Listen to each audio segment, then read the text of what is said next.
Pemirsa, mari kita lihat berita terpopuler yang pertama di mana keputusan mengejutkan Presiden Yoon Suk Yeol untuk mendeklarasikan darurat militer pada Selasa 3 Desember malam, memicu kegemparan politik di dalam negeri. Langkah ini menjadi puncak dari serangkaian konflik dengan oposisi domestik, media, bahkan partainya sendiri, Partai Kekuatan Rakyat atau People Power Party. Meski Yoon menarik kembali deklarasi tersebut hanya beberapa jam kemudian setelah parlemen termasuk sejumlah anggota partainya memblokir langkah tersebut, keputusan ini telah memicu pertanyaan serius tentang masa depan politiknya. Deklarasi darurat militer Yoon memerintahkan para dokter yang sedang mogok kerja untuk kembali bertugas di tengah konflik seputar reformasi kesehatan. Namun langkah ini ditolak oleh parlemen yang memaksa presiden untuk mencabutnya. Adapun Yoon beralasan ada kekuatan pro-komunis dan pro-Korea Utara yang mencoba mengganggu stabilitas negara. Jenny Town dari lembaga pemikir Stimson Center berbasis di Amerika Serikat menggambarkan langkah tersebut sebagai tindakan putus asa dan berbahaya yang bisa mengakhiri masa jabatan Yoon. Yoon dinilai sudah tidak populer dan ini mungkin menjadi pukulan terakhir yang memulai proses pemakzulan Yoon. Ratusan pengunjuk rasa sebelumnya berkumpul di luar Gedung Majelis Nasional menyusul pengumuman Yoon bahwa ia bertindak untuk membasmi pasukan anti negara pro-Korea Utara yang tidak tahu malu. Massa di Seoul bersorak ketika Majelis Nasional memilih untuk menolak dekretnya dan menyerukan penangkapan Yoon, meneriakan hapus darurat militer dan tolak darurat militer.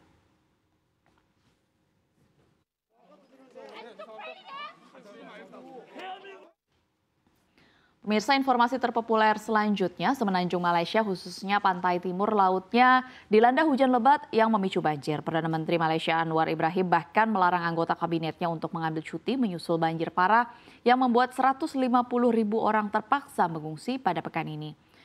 Bencana banjir di Malaysia yang kian meningkat dikhawatirkan bisa menjadi yang terburuk di negara tersebut dalam 1 dekade. Banjir umumnya terjadi di pantai timur semenanjung Malaysia selama musim hujan antara bulan Oktober hingga bulan Maret. Namun hujan lebat minggu ini telah menyebabkan evakuasi massal, khususnya di negara bagian Kelantan yang berbatasan dengan Thailand. Setidaknya 3 orang meninggal dan 150.000 orang harus mengungsi di 9 negara bagian. Video yang diunggah di media sosial menunjukkan sungai meluap, mobil terendam dan rumah pun tenggelam gara-gara banjir. Wakil Perdana Menteri dan Ketua Komite Nasional Penanggulangan Bencana Ahmad Zahid Hamidi mengatakan bahwa banjir diperkirakan akan lebih parah dibandingkan dengan tahun 2014 ketika hampir 1,4 juta orang terpaksa mengungsi dari rumah mereka.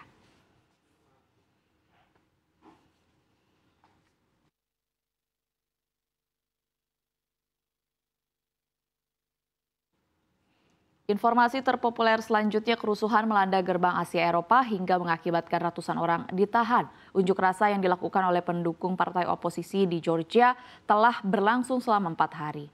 Mereka memprotes kebijakan pemerintah untuk menangguhkan pembicaraan tentang bergabung dengan Uni Eropa.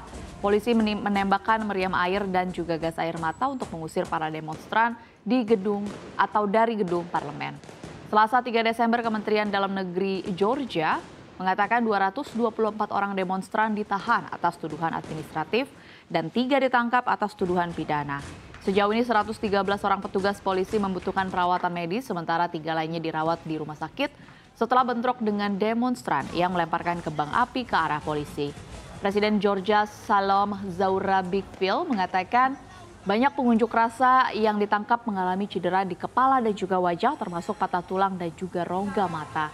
Sementara Presiden Dewan Eropa Antonio Costa dan Kepala Kebijakan Luar Negeri Kaja Kallas berbicara kepada Zourabichvili untuk mengutuk kekerasan terhadap pengunjuk rasa dan untuk mencatat bahwa tindakan pemerintah bertentangan dengan keinginan rakyat.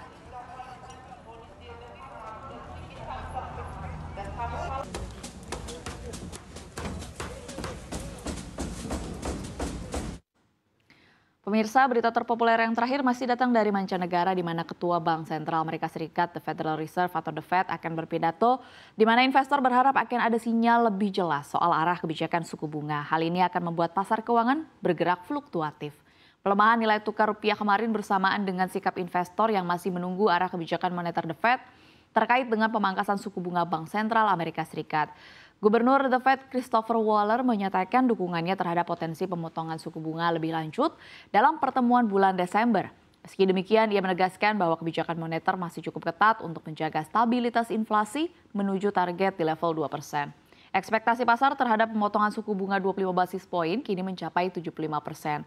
Sentimen lainnya datang dari pidato Jerome Powell yang dijadwalkan pada Kamis 5 Desember dini hari.